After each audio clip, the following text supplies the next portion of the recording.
Luis Lauge te informa sobre la realidad política, sindical y la relación de los trabajadores con las empresas. Trabajadores y empresarios, un programa donde las voces de los protagonistas y el análisis son el centro de la noticia.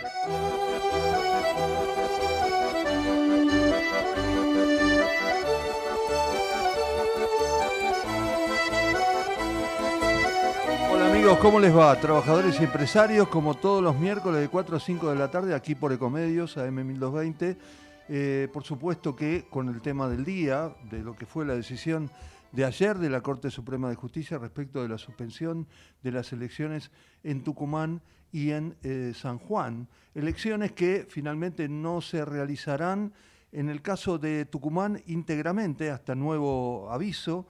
En cambio, en San Juan no va a haber elecciones de gobernador y vicegobernador por ahora. Sí va a haber una elección de los cargos complementarios de diputados, de legisladores y concejales e intendentes.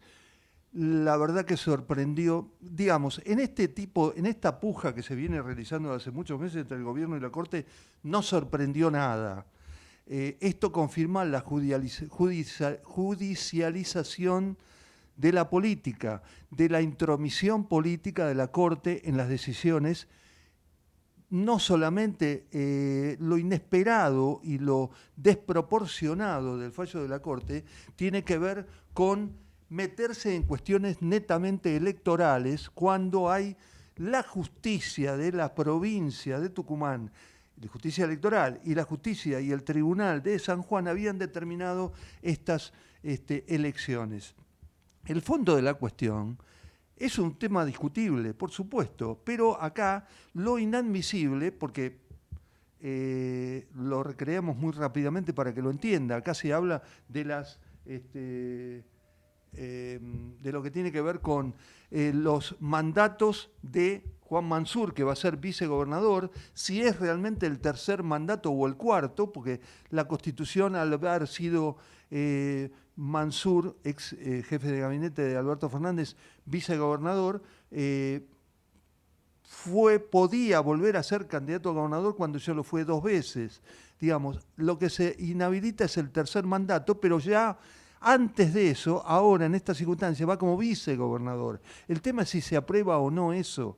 Es una cuestión judiciable, es una cuestión técnica e interpretativa, por un lado. En el caso de San Juan pasa lo mismo porque en 2 mandatos anteriores, Uñac, el actual gobernador de San Juan, que va ahora por la reelección, tenía 2 mandatos y esto era el tercero o el cuarto.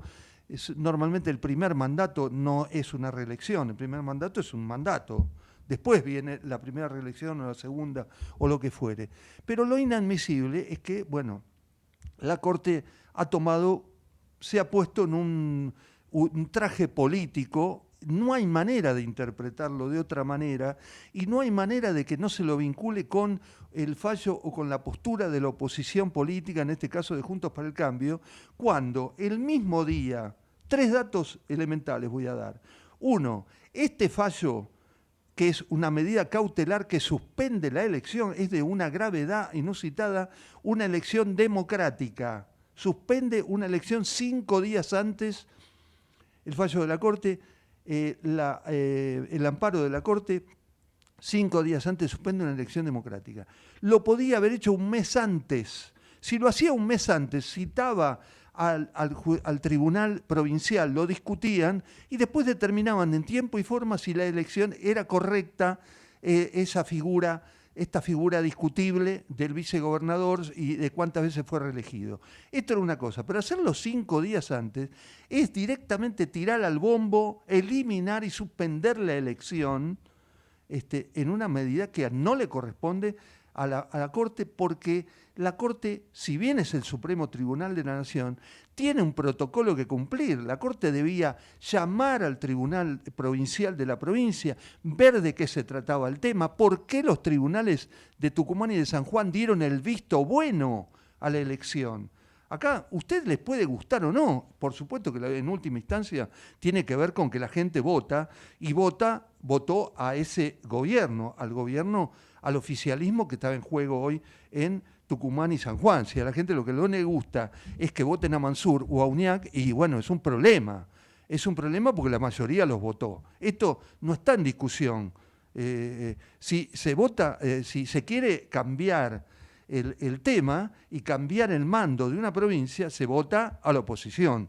Si no, lo que no se hace es suspender una elección, en este caso, y suspenderla con un amparo hasta la vista de la decisión de la propia Corte Suprema de Justicia de la Nación, que se mete primero en un tema que podía haber resuelto antes y hacerse en tiempo y forma la elección.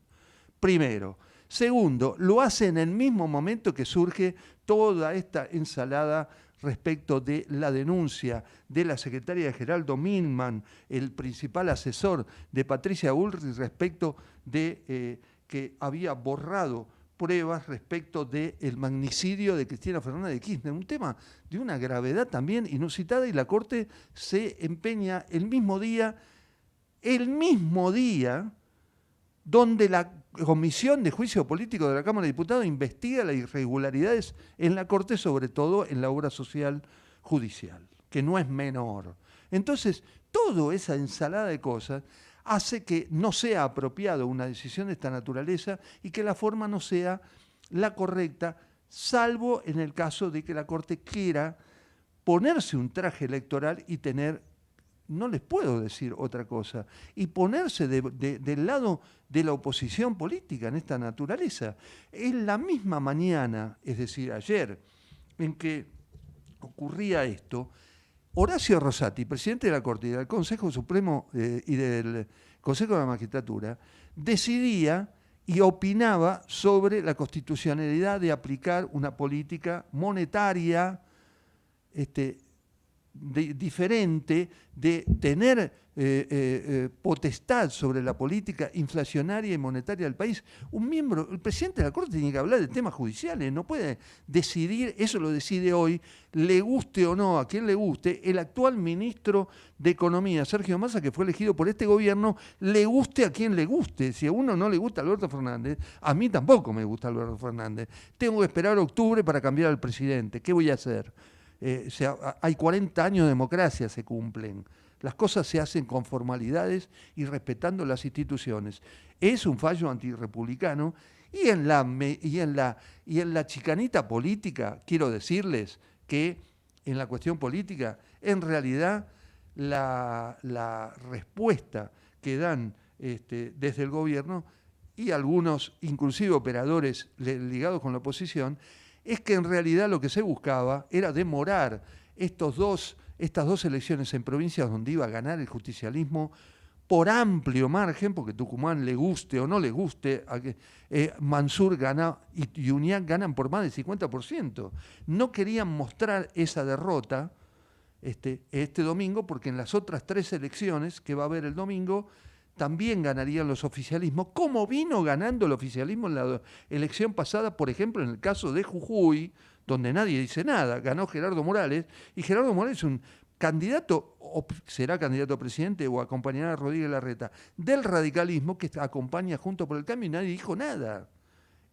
El hombre de Morales ahí ganó la elección. Lo otro es absolutamente discutible, merece una discusión judicial, perfecto, pero no con esta intromisión que deja realmente las elecciones en manos de un grupo de jueces. Ahora los jueces tienen que decidir cuándo son las elecciones en Argentina. Es la verdad una desproporción absoluta. Bueno, ahora seguimos en Trabajadores y Empresarios. En el municipio de Quilmes invertimos más de 2.000 millones de pesos para patrulleros, cámaras, alarmas y equipamiento policial. Trabajamos para seguir haciendo realidad la ciudad que nos merecemos. Somos Quilmes. Asociación de Trabajadores de la Sanidad Argentina, Buenos Aires. Un gremio fuerte y solidario que construye con responsabilidad y compromiso un mejor futuro para todos los trabajadores de la sanidad.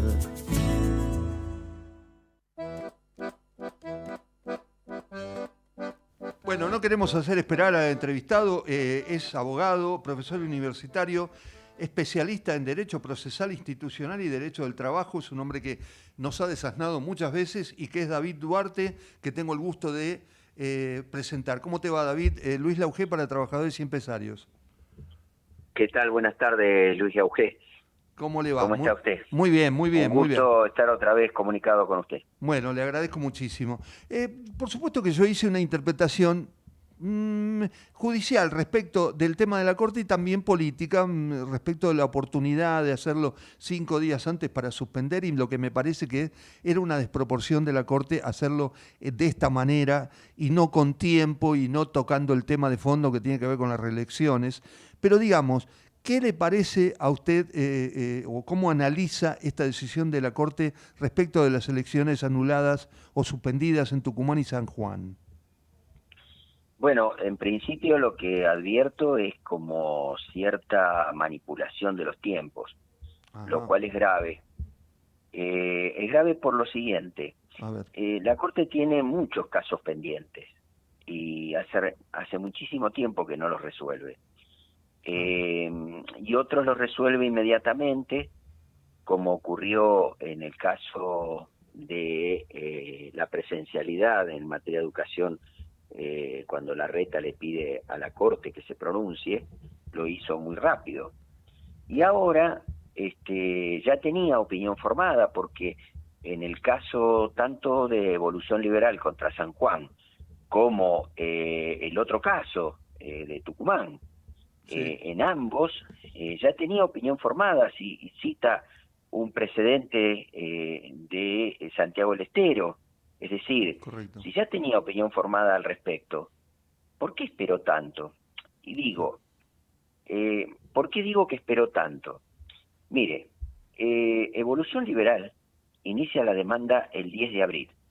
Perfecto. El día 12 de abril, la Procuración General de la Nación, Ministerio Público Fiscal, recibe el expediente y al día siguiente hace el dictamen y lo remite a la Corte, y la Corte lo recibe el 13 de abril del 2023. Perfecto. Es decir, hace un que mes ya casi. El día 14 de abril estaba en condiciones de pronunciarse.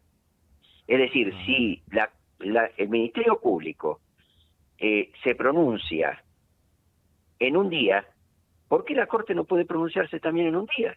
Sabiendo que hay antecedentes. Claro, es decir... Sí. Lo resuelve porque, a ver, una cosa es lo que nosotros podemos opinar respecto de la redacción de la Constitución de San Juan, el artículo 175, que es bastante ambiguo, confuso, y que podría tener una interpretación posible. Interpretación posible que debe ser, en mi opinión, resuelta por los jueces de San Juan, porque se trata de la Constitución de San Juan. Y una vez resuelto por los jueces de San Juan, ahí resolver la Corte Suprema de Justicia de la Nación. Y no es una constitución novedosa, es una constitución a la cual se le impugnan según las circunstancias.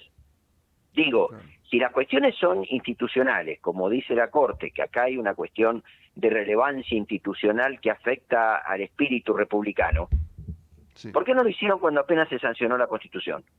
Sí, indudablemente. Esa es la coyuntura. Ahora, sí. Fíjese usted que si nosotros ya tenemos posibilidades de pronunciarnos, por parte de la Corte Suprema de Justicia de la Nación, a partir del 13 de abril, ¿por qué lo hace justo un día después en que el resultado de las elecciones que hay en Jujuy, La Rioja y Misiones muestran un panorama político que pone en jaque a la oposición que venía viento en popa según los datos estadísticos que venían mostrando los medios masivos de comunicación? Claro, Duarte, permítame una cosita, es que ahí es donde, por supuesto, que nadie va a ver, nadie con uso de razón, ni usted ni yo, vamos a quitarle, decisión de carácter político a la Corte. No son argentinos, no son todas las cortes del mundo toman de alguna manera decisiones políticas amparadas en lo judicial. Ahora, el tema es que lo hacen, según usted, y lo grave es que se toma con una decisión sobre el pucho, le dan 5 días nada más ahora para resolver y de hecho suspende una elección y ahí es donde quiero su opinión también. Mire, ¿Es un exceso suspender una elección de parte de una corte? No solo que es un exceso, sino que es una gravedad institucional realmente en un país donde estamos en crisis económica. El dinero que le sale a estas provincias, suspender las elecciones, provoca un impacto muy fuerte. Yo he escuchado políticos de la oposición hablando de legisladores que debieran rebajarse el salario, ¿no? Los he escuchado, en todos los medios están hablando ahí que hay que rebajar el salario, qué sé yo. Y aplauden un fallo que tiene una afectación millonaria en la cerca de estas provincias. Claro. Pero, a ver, seamos coherentes. Esto es un impacto en los recursos del Estado impresionante. Claro. Ahora, más allá de la irresponsabilidad, estamos hablando de una corte que está en un contexto de juicio político, de denuncias cruzadas, de vaciamiento de la obra social que era una obra social modelo. La obra social del Poder Judicial de la Nación era una de las mejores obras sociales, y la fundieron. Y acá se tiran la pelota uno a otro, que si es Maqueda, que si es Lorenzetti, que si es Rosati. Acá son responsables todos porque es un tribunal colegiado. Acá no hay que, no, pero era fulanito el que se encargaba. No, este es un tribunal colegiado, son los 5 miembros que estaban vigentes cuando no respetaron tener un directorio tripartito de la obra social, porque era tripartito, 3 cargos, uno solo habían nombrado. Y a los otros 2 no lo habían nombrado y son responsables los 5 que estaban en ese momento. Y ahora se viene a desgarrar las vestiduras, a responsabilizarse Lorenzetti, que se desentiende, le echa la culpa a Rosati, Claro. que le echa la culpa a Lorenzetti. Es decir, diciendo, no, pero en realidad el que se encargaba de esto era Maqueda. Yo no tengo nada que ver. Esto es el juego del huevo en este, ¿no? Pero ahora, digo, esta corte que está siendo sospechada, como está en este momento en juicio político, no tiene autoridad moral para pronunciarse de la manera que lo hace, manejando los tiempos políticos. Claro, y esto me llevó a una reflexión siguiente. ¿Por qué razón ponemos en la Corte Suprema de Justicia de la Nación, que tiene que resolver casos serios en materia constitucional, personas que vienen de la actividad política? Y claro, ¿Por qué no se ponen juristas en ese lugar? Que necesitamos gente que piense del derecho, no que piense políticamente. Yo no niego la función política de una cabeza de poder como es la Corte Suprema de Justicia de la Nación, pero lo debe hacer con criterio jurídico, no con criterio político. Este es el tema de siempre, doctor Duarte, porque ayer, mientras lo escuchaba hablar a Rosati, que dicho sea de paso, habló en una conferencia en la Cámara de Comercio Argentino-Norteamericana, y habló de cómo la institucionalidad del manejo monetario y de la moneda parecía un presidente de la Nación y no un presidente de la Corte, porque en todo caso es una prerrogativa que tienen Sergio Massa y Alberto Fernández, ¿no? Los haya votado o no. Pero imagínese usted que una persona que ejerce la magistratura no puede estar diciéndole a la población cómo puede interponer un amparo en caso de que se embellece el billete, de cómo puede hacer un reclamo. Porque ahí le está tirando letra a los abogados para que metan amparo, hagan cuestionamiento. Es decir, a ver, tiene que tener la posibilidad de desentenderse, digamos, de las cuestiones coyunturales. Los jueces en su función hablan por la sentencia, no pueden hablar en otro contexto. Bueno, en este caso es como Rosati lo que hizo tomó... Rosenkrantz en Chile, hablando de que esto de que una necesidad y un derecho no era posible. ¿Pero es político o es un juez? No, además ha tomado un protagonismo y después me parece, a mí la oposición inclusive en algunas declaraciones mostraron tanto entusiasmo los dirigentes de la oposición por el fallo de la Corte que para mí Patricia Bullrich, que es una dirigente experimentada, comete un error porque manda un Twitter diciendo les paramos la reelección a los gobernadores, a estos gobernadores feudales. Bueno, este es otro tema, porque lo que yo decía al principio es, si no es correcta la reelección, la reelección y demás, es otro tema jurídico que tiene que analizarse con tiempo. Ahora, al mostrarse así, Patricia Bullrich se muestra en concordancia con el fallo de la Corte, es decir, la Corte El beneficia... problema es que no es que se muestra, porque su reflexión no es una reflexión jurídica, Claro, sino que es una reflexión de manejo de poder. Es claro, decir, totalmente. al decir le paramos, es casi un barra brava, ¿no? Que se jacta de haber blandido sus armas frente a un supuesto enemigo.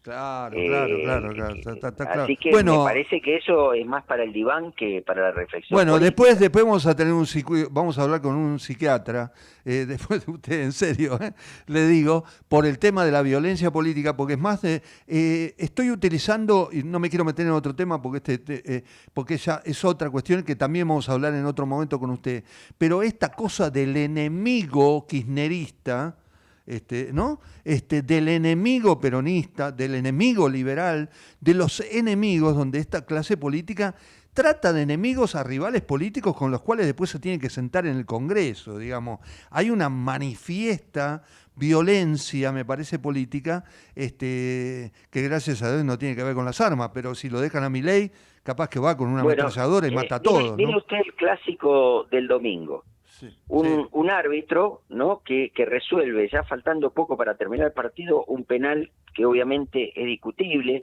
que resuelve de una manera que es discutible, y un jugador que provoca, no incita a la violencia, y se genera toda una trifulca, que uno de eso puede sacar un análisis y puede trasladar el problema de la sociedad argentina. Es decir, nosotros estamos transitando por un camino bastante negativo y no podemos aceptar violentos en la política. Este señor llamado Milei, que tiene una actitud violenta, agresiva, que obviamente genera en una determinada cantidad de personas de la población una adhesión, porque bueno, uno está un poco hastiado. ¿Y cómo no va a estar hastiado si los jueces que tienen que resolver conforme a la Constitución, conforme a criterios jurídicos, resuelven conforme a criterios políticos, y no solo criterios políticos, sino favorable a determinada corriente política, y que se ha visto de esta Corte en los últimos, diría yo, de 2014 para acá, una actitud bastante sospechada, por eso ha sido motivo de juicio político. Sí. Entonces, debemos preguntarnos qué sociedad queremos. Ahora, doctor, déjeme una cosa. Primero quiero también acotar que lo hace, el fallo de la Corte se produce en el mismo momento que la secretaria de Gerardo Milman, una mano derecha de Patricia Bullrich, en el estudio de Patricia Bullrich, según dice la propia exsecretaria de Milman, borra pruebas respecto del magnicidio, del intento de magnicidio de Cristina Fernández de Kirchner. Olvidémoslo que si es Cristina o no, pero de una, en ese momento, vicepresidenta y en este momento vicepresidenta de la Nación. Es decir, y quiero decirle, si es una manera de distraer también con este fallo, y otra cosa, el gobierno tiene resortes legales sin pasar por encima del Poder Judicial como para parar esta ofensiva sin que quede esto como lo que hace la Corte, ¿no? Sin pasar por encima de otro poder. ¿Tiene resortes para parar este pronunciamiento político? En mi opinión, el resorte que tiene es el juicio político, como se está llevando a cabo, y estos claro. son los últimos manotazos que están dando. Pues no nos olvidemos también la declaración de Marchi en el juicio político, donde manifiesta una serie de situaciones e irregularidades respecto de Rosati, claro, de cómo recibía dinero, su chofer le llevaba dinero a la casa, de cómo compró aparentemente jueces en una causa penal que se le estaba llevando por enriquecimiento ilícito. Sí. Es decir, hay una serie de cuestiones que se han desatado en el juicio político, el cual incluye personalmente a Rosati, que son situaciones, bueno, que están dichas, y claro, llama la atención que en ese mismo contexto, donde la noticia trascendente es esa, tiran una noticia bomba, ¿no? Donde distrae la atención y obviamente acapara toda la atención, porque la lectura que tenemos que hacer es la elección tanto de La Rioja y Misiones, donde el oficialismo viene ganando. Este fallo viene a frenar un tiro por elevación que va adelante a las elecciones que se vienen en La Pampa, en Tierra del Fuego, donde si bien en Tierra del Fuego tenemos ahí un radical, pero es un radical que apoya el proyecto kirchnerista. Sí. Es decir, tenemos a Siloto en La Pampa y tenemos a Gustavo Sáenz del Frente Renovador en Salta. En Salta, sí. Es decir, esas son las elecciones que vienen y para mí este fallo, viendo lo que había sucedido el domingo 7, ¿no? En Misiones y La Rioja, dijeron, bueno, vamos a poner paño frío a esta andanada de gobernadores que están ganando, y que obviamente en este escenario político vendría esto como anillo al dedo para generar también otro clima distinto, diciendo estos feudos que vienen a avanzar contra la democracia y la república, pero es discursivo eso. No, claro, pero ¿pero en qué manera puede perjudicar ese fallo de la Corte? ¿Usted quiere decir que puede haber otro fallo de la Corte que perjudique esas elecciones también? No. Ah, bien. Digo, el impacto que genera el impacto político, en la población. Claro. No, en más bien, totalmente. Después se hacen las elecciones y ganan. Es un impacto político más que nada, no es un fallo jurídico. Exactamente. Bueno, doctor, yo le agradezco muchísimo la participación, porque nosotros de acá no ponemos en duda si el fallo de fondo que tiene que ver con las reelecciones o no es opinable y tendrá que resolverlo la justicia. Lo que no me parecía es que me parece que estaba manejando un tema político la Corte que, bueno, no correspondía, ¿no? Y usted me lo confirma. Le agradezco mucho la participación. ¿Tiene alguna cosa que decir? No, simplemente que la Corte tenía oportunidad de pronunciarse en abril y esperó a las elecciones del domingo para pronunciarse el martes. Y además le digo, votan de manera virtual, no necesitan venir a Buenos Aires para votar. Es decir, el hecho de que sea los martes circunstancial, pueden votarlo en cualquier momento y a cualquier hora, porque es virtual. Exactamente. Doctor, le agradezco muchísimo la participación de Trabajadores y Empresarios, lo vamos a llamar porque la Corte ha tomado un vuelo inusitado y estos temas judiciales son buenos para seguirlos. Le agradezco muchísimo la participación en el programa. Muchas gracias. Hasta luego. Buenas tardes. David Duarte, abogado, especialista en Derecho Procesal Institucional y Derecho del Trabajo, estuvo en Trabajadores y Empresarios.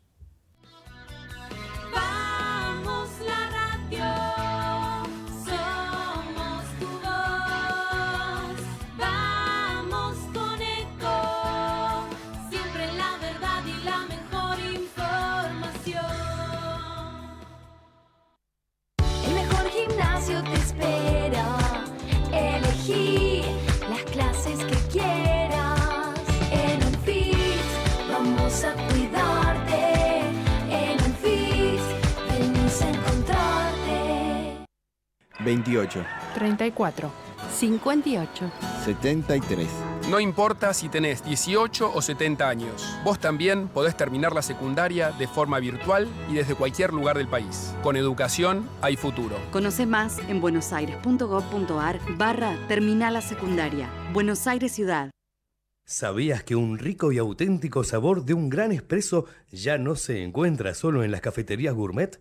Y además, con la línea de cafeteras Oster, la preparación de tus bebidas favoritas con café son tan ilimitadas como tu imaginación. Conoce todas las cafeteras disponibles para vos en www.osterargentina.com. ¿Cómo prevenir dengue, zika y chikungunya? Sin criaderos no hay dengue. Limpia tu patio de objetos que acumulen agua. Elimina agua estancada de recipientes. Reemplaza con tierra o arena el agua de tus flores. Tapa los tanques de agua y cisternas. Tira y perfora llantas para que no acumulen agua. Limpia floreros y bebederos. Recordá, sin criaderos no hay dengue. Intendencia Menéndez. Informate en ecomedios.com. Seguinos en Facebook. Ecomedios Live. Comienzo espacio publicitario. En el municipio de Quilmes invertimos más de 2.000 millones de pesos para patrulleros, cámaras, alarmas y equipamiento policial. Trabajamos para seguir haciendo realidad la ciudad que nos merecemos. Somos Quilmes. Estamos presentes cuando hay que defender tu trabajo, en el cuidado de tu salud y la de los tuyos, en el momento de preservar y ampliar tus derechos, porque estamos presentes donde vos estás. Satsai Presente. Afiliate al Sindicato de las Nuevas Tecnologías ingresando a www.satsaipresente.com.ar. Fin espacio publicitario.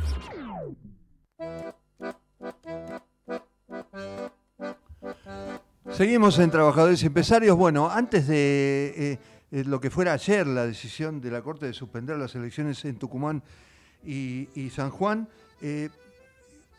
había decidido continuar con un tema que a mí personalmente me preocupa y lo vamos a seguir haciéndolo con el entrevistado que tenemos ahora, que tiene que ver con esta, violencia, con este maltrato, con esta manera que tiene la dirigencia política de tratarse y que tiene que ver con producto de la insensibilidad.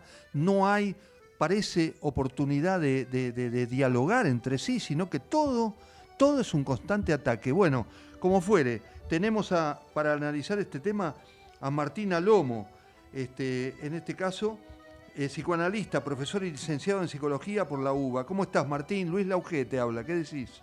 ¿Qué tal, Luis? ¿Cómo estás? Gracias por la invitación. No, al contrario, porque la verdad que, bueno, este fallo puso, independientemente de lo que uno piense o no del fallo, puso detonó esta preocupación que yo tengo respecto de la violencia, como yo te mencionaba cuando te convoqué para esta entrevista, de la violencia política entre los dirigentes, de la manera en que se tratan de cómo baja una línea agresiva que se traslada a la gente donde vivimos la agresividad permanente que padecemos, ¿no? ¿Cómo lo ves? Bien, escucho, sí, entiendo el problema, el campo problemático y tiene muchísimos niveles de análisis, ¿no? En particular, yo me especializo en el área clínica, como bien decía, soy psicoanalista, me especializo, atiendo pacientes e investigo en esa área. Sí. Seguramente que se me ocurre, te digo algunos ejes y después te digo sobre qué específicamente, en qué cruce yo podría explayarme un poco más. Sí.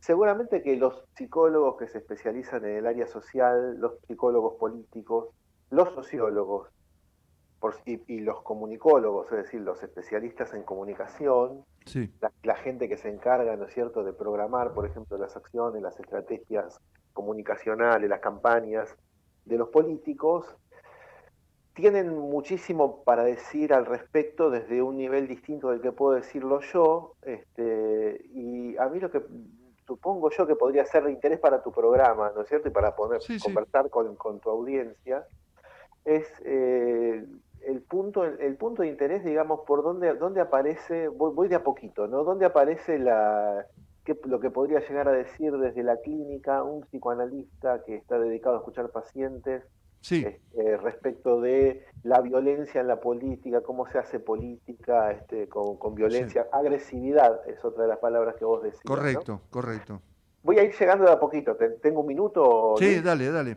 Voy a ir llegando de a poquito, ¿no? Yo supongo que cuando hablamos de política, la primera referencia sí que surge, que supongo que es más o menos común, es los griegos, la polis griega, la política de Aristóteles, ¿no es cierto? Y el hecho de dos cosas me aparecen ahí, que son persuadir, o sea, lo que trabaja en la retórica, persuadir al otro por medio de discursos, por medio de palabras, que no es poca cosa, ¿no? Es lograr que el otro, convencerlo de que el otro quiera hacer algo que vos estás diciendo.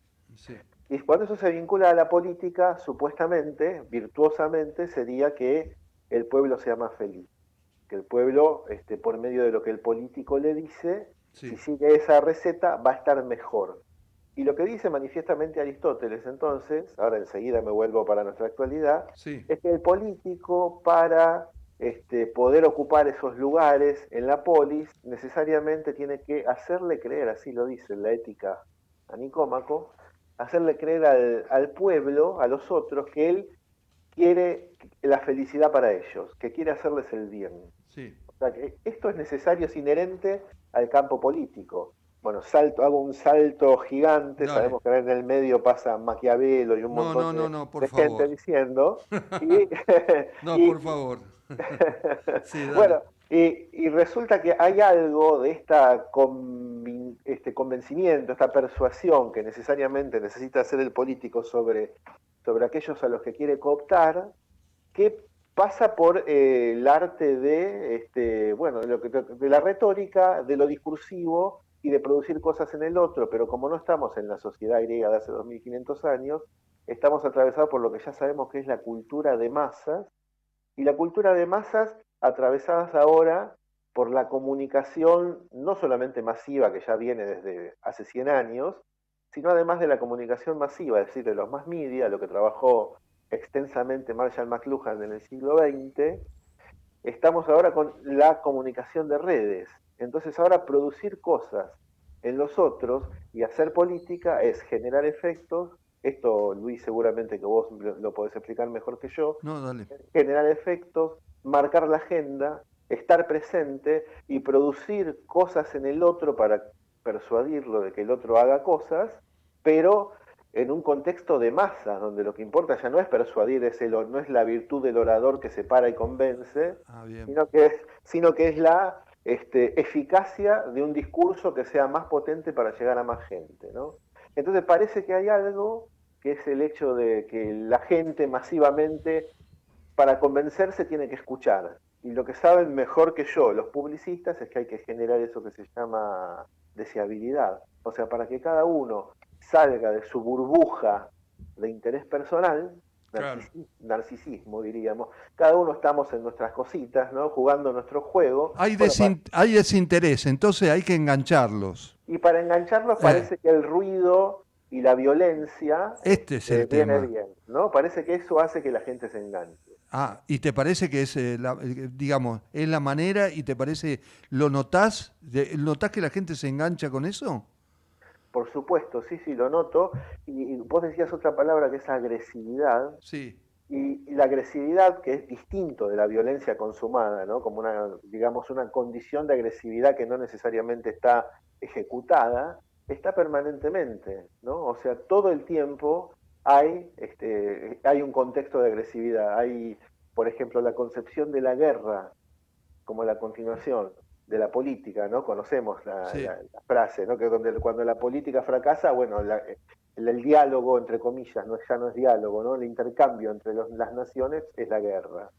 Bueno, pero eso lo que dice es lo contrario también. Dice que la otra cara de la guerra es la política. O sea que la política es una pugna de intereses que se expresa por medio de la fuerza, y me parece que lo que deja en evidencia es que hay este modo de hacer política que vos señalás y que estamos viendo todos los días cuando escuchamos las noticias y vemos cualquier noticiero, leemos los diarios, es que está cada vez menos disimulada la agresividad y la violencia, ¿no? Claro, está clarísimo. Decime una cosita, y en otros tiempos o con otros gobiernos, ¿cómo desaparece? Porque digamos, esto ahora va a durar, pero alguien va a ganar la elección. Después de eso, ¿será posible retomar, si es que los dirigentes políticos quieren hacerlo, retomar el diálogo y bajar esa ebullición después de tanta provocación y de tantos insultos? Y después de, por ejemplo, como un hecho político, se ha subestimado un intento de magnicidio a una vicepresidenta de la Nación, independientemente de que te guste o no, o de simpatices con la candidata, pero se lo tomó. Hay una candidata presidencial como Patricia Bullrich que ni siquiera se solidarizó, digamos, todo es eso. ¿Se podrá bajar para el diálogo? La verdad, por supuesto que no lo sé, mi opinión es que no. Y, claro, te la fundamento, digamos. Lo que fundamento es que cuando vos decís agresividad, quiere decir que hay una tensión que es permanente, ¿no? Y que en realidad esta cosa, lo que uno puede llamar sensación de paz, sensación de estabilidad, eso es que hay ciertos diques de contención que parece que están funcionando menos peor, que son un poco menos ineficaces en algunos momentos, ¿no? Pero eso no quiere decir que se extinga la agresividad inherente que se tramita, por ejemplo, por medio de la política. Sí, y me parece, Luis, que hay algo de esto que vos decís del atentado contra la vicepresidenta, por ejemplo, ahora estamos viviendo esto de lo que acaba de hacer la Corte, ¿no? Exacto, claro, por eso. Cuando por medio de algún discurso, se ha llamado discurso de odio, llamadle como quieras, ¿no? Cuando los discursos violentos, si querés, de odio, en algún momento eso toma cuerpos de algunos que lo llevan a la práctica, que están dispuestos a pasar al acto de eso que en otros es retórico, eso lo van a llevar al acto. Hay una serie que te recomiendo y le recomiendo a tu audiencia si les interesa, que me sorprendió, que se llama Our Boys, en inglés, que serían nuestros chicos, nuestros muchachos. Ah, mira. Y transcurre en el conflicto de Israel y Palestina, ¿no? Y muestra ahí cómo opera lo que hoy se estaría llamando cierto sector bastante difundido del terrorismo entre los más jóvenes en aquella zona. Y lo que hacen es azuzar, con Z, sería azuzar discursos violentos y de odio, sabiendo que en algún momento algún debilucho, alguien que está más o menos tembleque en cuanto a su estabilidad psíquica y emocional y a su contención familiar, se va a embanderar con esas ideas de modo tal de que lo que el poderoso dice, ese lo va a querer llevar al acto y se va a inmolar. Entonces hay todo un tema donde eso no funciona así solamente en Medio Oriente. Claro. Está bien, acá no está la modalidad ni de la yihad, ni del inmolarse con explosivos, pero de repente uno ve cómo está el nivel discursivo, los que organizan el discurso, los que lo propagan, y después hay algunas personas que, se embanderan con eso y quieren pasarlo al acto inmolándose, creyendo que de un modo, ¿no? Es terrible. Ni siquiera la perspectiva de un nuevo gobierno va a generar un entusiasmo de parte de la gente que amortigue un poco esa agresividad que viene de arriba. ¿Vos cómo lo ves? Y yo la verdad que lo veo muy difícil. Es muy difícil. En Totalmente. Este momento no soy optimista. Yo te voy a ver ahora, cuando terminemos, vamos a tomar un café, voy a llorar un poco, porque yo lo veo muy cargado todo esto y hay situaciones en las que es difícil volver atrás. Martín, la verdad que fue muy bueno el análisis, muy bueno, porque le encontraste la vuelta a esta cuestión, independientemente de que también es un tema social, pero lo pudiste sacar, quédate tranquilo, porque me quedó una desesperanza muy grande, pero bien explicada, ¿no? Pero está perfectamente explicada por vos. Gracias, Martín, te agradezco muchísimo. Gracias por la invitación, un abrazo. Gracias, Martín Alomo, psicoanalista, licenciado en psicología por la UBA, la verdad que con un panorama muy claro. Ya volvemos. En el municipio de Quilmes invertimos más de 2.000 millones de pesos para patrulleros, cámaras, alarmas y equipamiento policial. Trabajamos para seguir haciendo realidad la ciudad que nos merecemos. Somos Quilmes. Asociación de Trabajadores de la Sanidad Argentina, Buenos Aires, un gremio fuerte y solidario que construye con responsabilidad y compromiso un mejor futuro para todos los trabajadores de la sanidad.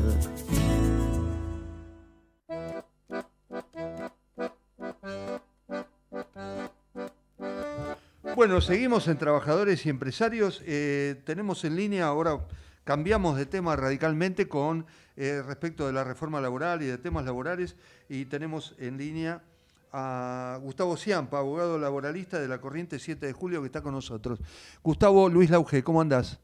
Luis, ¿cómo te va? Qué gusto saludarte. ¿Cómo estás? Mira, no tengo tanto tiempo, no quiero hablar de la Corte, no es que no quiera hablar, me encanta, pero digo, la Corte, hablamos del descreimiento de la política, me meto en el tema de la reforma laboral y si querés hacer un comentario después de alguno de estos temas, lo hacemos. Estuvo la CGT analizando con el otro día en el acto del 1 de mayo en el Club Defensores de Belgrano, abrió un poco una puertita ahí respecto de lo que tiene que ver con la reforma laboral y por los enunciados de la oposición que quiere hacer una reforma laboral, y después tuvieron una reunión con con Rodríguez Larreta, y ahora nos encontramos con una declaración de Patricia Bullrich, precandidata a presidente, que dice, en el Foro de Negocios AmCham Summit 2023, donde estuvo Rosati, está toda la crema, ahí, donde dice, hay que hacer cambios para volver a números razonables. Respecto de la indemnización, es un pasivo brutal para todas las empresas grandes, chicas y medianas, y dice, hoy no es razonable la indemnización. Te tiré todo. ¿Pensás que va a haber una reforma laboral? ¿Es necesario, hay que hablarla o estamos perdidos? ¿Cómo es la cosa? Dale, yo te cuento. Vos sabés que Patricia Bullrich dijo, además de un ejemplo de eso, dijo, un trabajador con 3 meses de sueldo reclama una millonada más intereses y quiebra una pyme. ¿Sabes cuánto es la indemnización, digamos, para clarificar a la gente? ¿Sabes cuánto es la indemnización por despido que le corresponde a un trabajador con 3 meses y un día de antigüedad? Porque en menos de 3 meses no le corresponde. Sí. Un sueldo. Un sueldo. Un sueldo. No, por eso. Y no lleva intereses. ¿Sabés qué lleva intereses? Intereses lleva toda deuda que no se cumple en el momento que se tiene que cumplir. Claro. Si a un trabajador le tiene que pagar la indemnización por despido y no se la pagan y tiene que hacer juicio y el juicio le demora 7 años, obviamente al término del juicio el empleador tendrá que pagar la indemnización por despido con más los intereses. Sí. Intereses que en la Justicia Nacional del Trabajo, escuchá que grave esto lo que te voy a contar, hasta septiembre del año pasado, con la forma en que la Justicia Nacional del Trabajo aplicaba la tasa de interés, en 7 años de juicio, que es un término promedio de la barbaridad que demora un juicio laboral, el crédito del trabajador se licuaba a un 33% de su valor real. Sí. O sea, el juicio laboral era una forma que utilizaban las empresas para licuar sus deudas. Sí. Yo lo tengo esto medido hasta en valor de kilos de asado, digamos, para no comparar con el dólar. ¿Cuántos kilos de asado compraba alguien con lo que le tenían que pagar en el momento que le tendrían que haber pagado? ¿Y cuántos kilos de asado puede comprar transcurridos los 5, 6, 7 años de juicio? Con ese pago más los intereses, compraba un tercio. No, terrible. Sí, con lo cual, y esto, digamos, demuestra además que es falso lo que dice, digamos, lo de Bullrich de hacer, demuestra o un desconocimiento absoluto y hablar de lo que no tiene idea, o mala fe. Claro. O mala fe. Si conoce, es mala fe. Lo mismo, lo de Larreta, hablan de la industria del juicio. Sí, exacto. Mirá, el año pasado, según la última estimación del INDEC, de marzo de este año, da que en la Argentina hay 3.400.000 trabajadores y trabajadoras no registrados, que trabajan en negro, lo que mal llamamos en negro, pero con relación de dependencia, no economía informal. No, hay un empleador, hay un sueldo, trabajan para otro, 3.400.000, un 35,5% de la cantidad de asalariados. Sí. Cada trabajador o trabajadora en negro es un juicio. Tiene derecho a hacer un juicio para el cobro de una indemnización sin considerarse despedido, que es equivalente al 25% de lo que se le paga sin registro, de lo que se le paga en negro. ¿Sabes cuántos juicios laborales se iniciaron en la Justicia Nacional del Trabajo durante todo el año 2022? 56.000. Si esto lo empezás a pulir, hay muchos juicios, hay que descontar casi 20.000 juicios, porque hay 18.000 que son contra resoluciones de la Superintendencia de Riesgo de Trabajo, o sea, son respecto de ART, no de empleadores, no son juicios laborales contra empleadores, o sea, las empresas no están demandadas en esos juicios. Más otros juicios que se consideran duplicados, 36.000 juicios contra empleadores hubo en la Justicia Nacional del Trabajo. Si esto lo llevas a nivel país, porque esto es Justicia Nacional del Trabajo, implica que hubo alrededor de 90.000 juicios totales laborales iniciados el año pasado. Esto es el 2,65% de los trabajadores que tenían derecho a hacer un juicio por estar en negro. Si a eso le sumás los que tuvieron derecho a hacer juicio porque fueron mal despedidos, porque debieron considerarse despedidos, porque no se les pagan los adicionales que se deben pagar, porque no se pagan las horas extras, porque están bajo empresas de servicios eventuales que en general son ilegales, no sé, todas las situaciones, menos del 2% de los trabajadores que tiene derecho a iniciar un juicio lo inicia. Es decir que la industria del juicio no es, no es un problema, no o sí lo es. No existe. No, ¿sabes cuál es el problema? Yo veo que hay un problema. Que menos del 2% de las personas que tienen derecho a hacer un juicio es ejercer un derecho humano que es reclamar en la justicia, en el Poder Judicial, por el resguardo de los derechos de los que uno es titular. Sí. Lo que es grave, lo que es el problema, es la resignación que está existiendo en gran parte de la población argentina, los trabajadores y trabajadoras, resignación de sus derechos. Claro. Esto tendría que preocupar a las autoridades. ¿Qué pasa? Que menos del 2% de la gente reclama cuando está vulnerado por sus derechos laborales. Claro. Esto es preocupante. Decime una cosa, Gustavo, porque no te quiero meter en un lío, vos sos un tipo que habla sin tapujos, pero, digamos, en lo que tiene que ver con las últimas declaraciones, tanto de la CGT, la reunión con Larreta y el acto en Defensor de Belgrano, hay cositas que no me suenan. Una, dijeron, la CGT dijo, acabar con la jornada laboral semanal de 48 horas, es verdad, reducirla. Al mismo tiempo, se dice que es posible actualizar convenios colectivos sin perder derechos. ¿Eso te suena medio a que aceptan una reforma y, en todo caso, puede ser benigna o puede ser una complicación, sobre todo si gana la oposición, ¿no? No, a ver, si gana la oposición va a haber problemas, pero yo quiero resaltar en esto un dato muy importante. Dale. Que los tratados internacionales de derechos humanos consagran lo que llama el principio de progresividad, contracara de irregresividad. Esto quiere decir que en materia de derechos sociales, jurídicamente, y a nivel de tratados internacionales, y esto es aplicable en nuestro país, no puede haber retrocesos. Esto se lo señaló la Comisión Interamericana de Derechos Humanos al gobierno nacional de Mauricio Macri en el año 2017, cuando yo estaba ahí presente como uno de los denunciantes por violaciones a los derechos humanos en Montevideo, y estaba el ministro de Relaciones Exteriores y la directora de Internacionales del Ministerio de Trabajo del gobierno de Mauricio Macri. Y la Comisión Interamericana le dijo, cuidado, cuando además advertimos de que se mencionaba, todavía no había visto la luz el proyecto que quisieron, que no pudieron convertir en ley de reforma laboral, y le hizo la advertencia a la Comisión Interamericana de que no iba a ser avalada ningún retroceso en materia de derechos laborales en Argentina. Entonces, esto es un parámetro a tener en cuenta. Yo con modernizar no tengo inconveniente. Ahora, ¿qué es modernizar? Modernizar es reducir la jornada de trabajo. Claro, la jornada de trabajo en la Argentina de 8 horas diarias o 48 semanales, Luis, tiene 94 años. No, claro. Modernizar no es la... El convenio 1 de la OIT, primer convenio de la Organización Internacional del Trabajo, en 1919, hace 104 años, como el Magiclic, 104 años que tenemos ya. La propaganda del Magiclic era eterno si duraba 104 años, ¿verdad? Claro, seguro. Entonces, ¿cuánto avanzó la tecnología? En lo que se te ocurra. ¿Cómo se incrementó la productividad? No se puede seguir con la misma jornada de trabajo que hace 104 años. Eso es modernizar. Modernizar es democratizar. Claro. Modernizar es sacar los poderes autoritarios. Digamos, lo que están proponiendo de que no haya más indemnización por despido, eso se va autoritarismo a las relaciones laborales. Claro. Bueno, y ni hablar, Rodríguez Larreta, lo digo como un referente claro a un posible presidente de la Nación y un candidato a ir una interna, aunque algunas encuestas lo muestran a Bullrich más que nada, pero bueno, de todas maneras,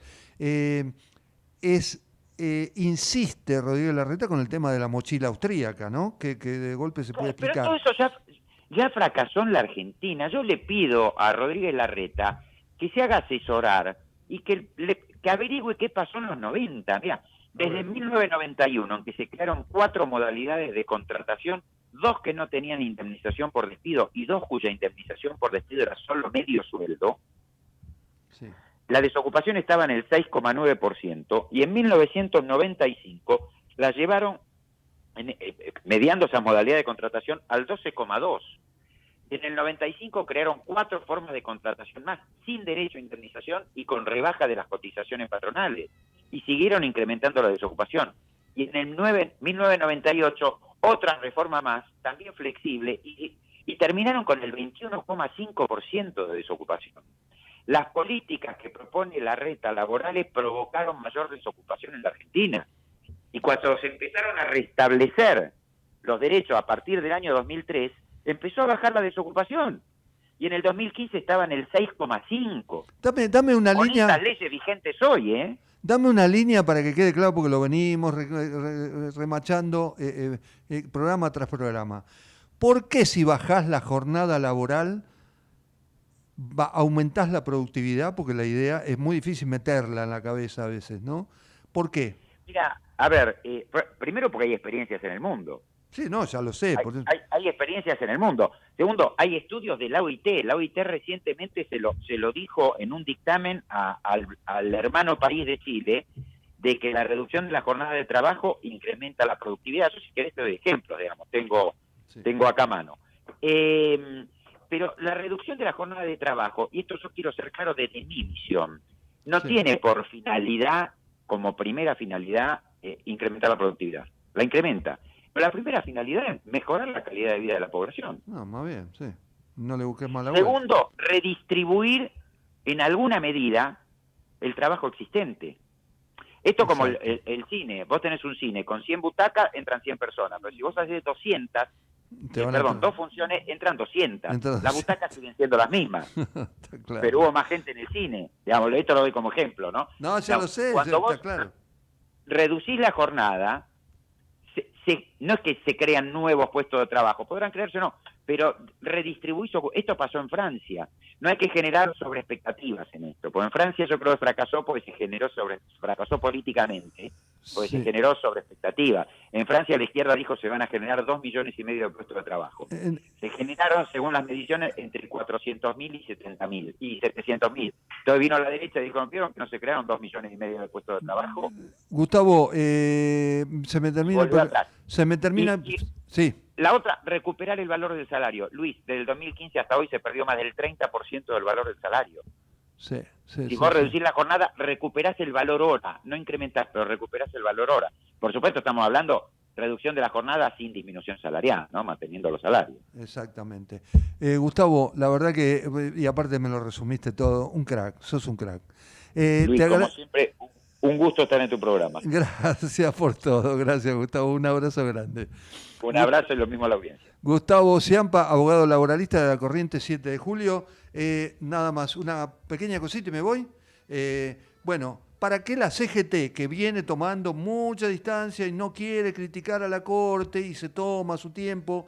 La CGT sacó un comunicado hoy que dice: rechaza la decisión de la Corte Suprema de suspender las elecciones en San Juan, lo considera y reafirmó el compromiso y convicción de diálogo y el respeto mutuo, y dice que se tiene que hacer en resguardo de las autonomías provinciales y en defensa del derecho que se asiste a los ciudadanos de la provincia de San Juan y Tucumán. La CGT también opinó sobre el tema en Trabajadores y Empresarios.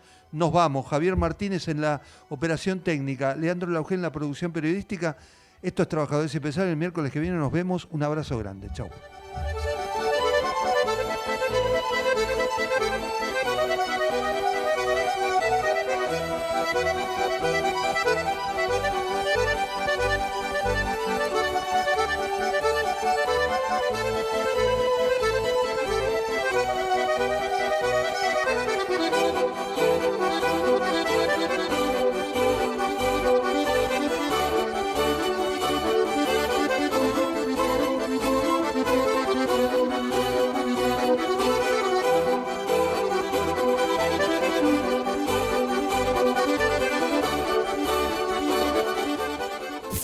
Desde Buenos Aires, transmite LRI 224, AM 1220, Ecomedios